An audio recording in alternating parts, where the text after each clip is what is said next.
മഹാപർവ്വതമേ നീ എന്താണ്? നീ സമതലമാകുന്നു. ഒരു ഹല്ലേലൂയ പറഞ്ഞേ. ഹല്ലേലൂയ. അപ്പൊ പർവ്വതത്തെ സമതലമാക്കുന്ന ശക്തിയാണ് പരിശുദ്ധാത്മ ശക്തി. ഹല്ലേലൂയ. അതുകൊണ്ട് നിന്റെ മുൻപിൽ അത് മക്കളെ കുറിച്ച് ആകുലപ്പെടുന്ന ഒത്തിരി പേരൻസ് ഇവിടെ ഉണ്ട്. കർത്താവിനോട് പറയുന്നു, മക്കളെ പ്രതി ഭാരപ്പെടുന്ന ഒരുപാട് മാതാപിതാക്കളെ ഈ കൂട്ടായ്മയിൽ കർത്താവ് കാണുന്നു. ഒത്തിരി ഭാരമുണ്ട് പല മാതാപിതാക്കൾക്കും മക്കളെ പ്രതി. ഈ വിശ്വാസം അവർക്ക് കിട്ടുന്നില്ലല്ലോ, ഈ മാർഗത്തിൽ അവർ ജീവിക്കുന്നില്ലല്ലോ. അവരുടെ ജീവിതം കണ്ടും അവരെ തെറ്റിപ്പോകുന്ന അവരുടെ നടപ്പ് കണ്ടും ഭാരപ്പെട്ട് പ്രയാസപ്പെട്ട് മനസ്സ് കലകിയിരിക്കുന്ന ചില മാതാപിതാക്കളെ ഈ സമൂഹത്തിൽ കർത്താവിന്റെ കണ്ണുകൾ കാണുന്നുണ്ട്. പ്രിയപ്പെട്ടവർ, ഇത് നിങ്ങൾക്കുള്ള പ്രൊഫസിയാണ്. ശ്രദ്ധിക്കണം. ഇതൊരു കീറാമുട്ടി പ്രശ്നമായിട്ട് നിങ്ങൾക്ക് തോന്നും, പക്ഷേ ദൈവത്തിന്റെ പ്രോമിസ്, ദൈവത്തിന്റെ വചനം പറയാണ്, മഹാപർവ്വതത്തെ സമതലമാക്കുന്ന ശക്തിയാണ് പരിശുദ്ധാത്മ ശക്തി. അപ്പൊ നിങ്ങൾ ശ്രദ്ധിക്കുക, തെരഞ്ഞെടുക്കപ്പെട്ടവരുടെ മുൻപിൽ എത്ര വലിയ പർവ്വതമാണെങ്കിലും അത് സമതലമായി മാറും.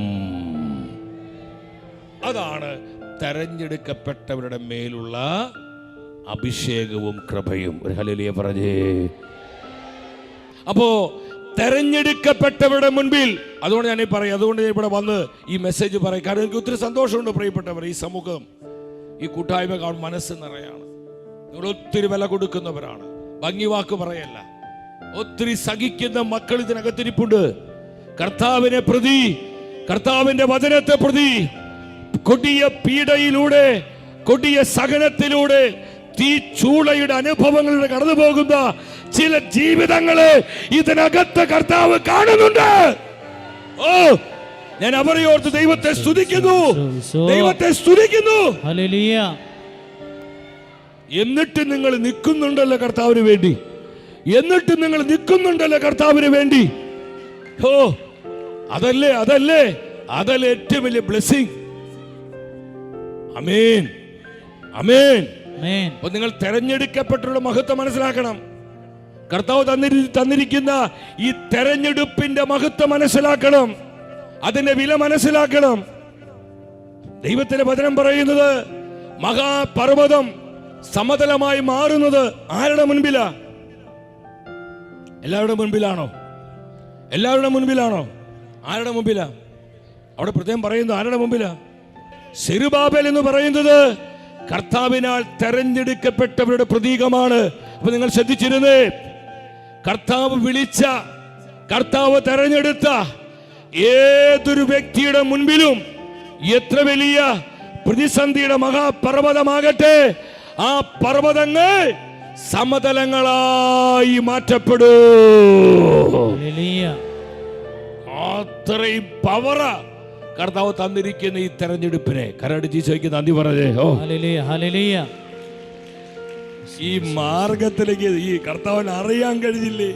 കർത്താവിനെ കണ്ടുമുട്ടാൻ കഴിഞ്ഞില്ലേ? കർത്താവിനെ അറിയാൻ കഴിഞ്ഞില്ലേ? കർത്താവിനെ സ്നേഹം അനുഭവിക്കാൻ കഴിഞ്ഞില്ലേ? ഇതിനേക്കാൾ വലിയൊരു ഭാഗ്യം ഈ ലോക ജീവിതത്തിൽ ലഭിക്കാനുണ്ടോ? സഹോദരങ്ങളെ, ഉണ്ടോ? അത്രയും വിലപിടിപ്പും വിലയേറിയതുമല്ലേ നമ്മുടെ കർത്താവ്. Praise the Lord. ചേർന്ന് പറഞ്ഞേ ഹല്ലേലൂയ. അപ്പൊ നിങ്ങൾ ഒന്നാമത്തെ കാര്യം അതാണ്, ഏത് പ്രതിസന്ധി അതിജീവിക്കുവാനുള്ള ശക്തി ആത്മാവ് തരുന്നു. അതിൽ തന്നെ നിങ്ങൾ ശ്രദ്ധിക്കണം, തെരഞ്ഞെടുക്കപ്പെട്ടവരുടെ മുൻപിൽ ഏത് പ്രതിസന്ധികളും തകർന്നു വീഴും.